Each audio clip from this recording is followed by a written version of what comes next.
And today is the International Day for the Elimination of Racial Discrimination. It's a day observed each year by the United Nations to mark the Sharpeville massacre in South Africa. What was that?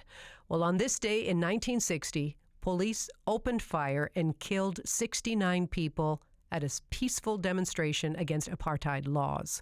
So here to tell us more, we have our CBC story producer, Philip Owira, with us. Philip, thanks so much for being here. Good to be here. So what more can you tell us about the Sharpeville massacre? Now, before we get to the events of Sharpeville, we have to go back 16 years before. In 1948, an extremely right-wing government was elected in South Africa, and they started passing laws, one of which was the pass laws. And these pass laws basically limited black people from being in towns or cities.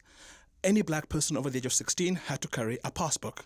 And the passbook basically included your ID, your employer's name, your personal history, and permission from the Land Bureau. Now imagine, Gloria, you just want to go to Kamloops and see your family and your friends, but you can't. You have to get permission to go there.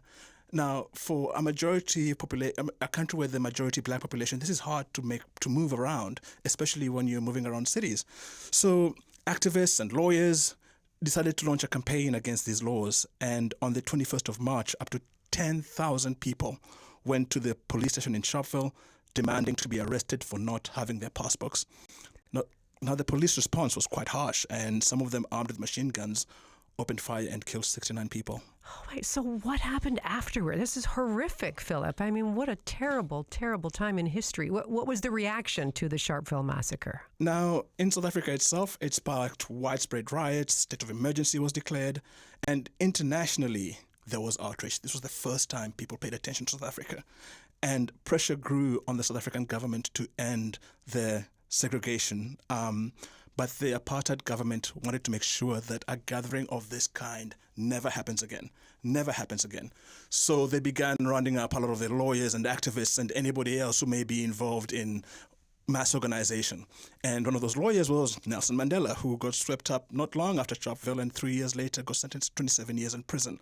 So one thing about Sharpeville is lessons we learn today. Today, whenever somebody wants to end conflict or a war or anywhere else or reconcile, South Africa is seen as a model. And the lessons learned after the aftermath of Sharpeville is basically driving reconciliation today. I see. Okay. Well, this sounds like, especially when we're talking about the elimination of racial discrimination, this is a significant time in history. Where can people learn more? I mean, there's a lot of literature about the struggle itself and the fight for apartheid. There's just so much overwhelmingly. But personally for me, what's a good entry point for me is the 1990 musical drama called Sarafina. It's set in the township of Soweto, 25 years after Sharpeville.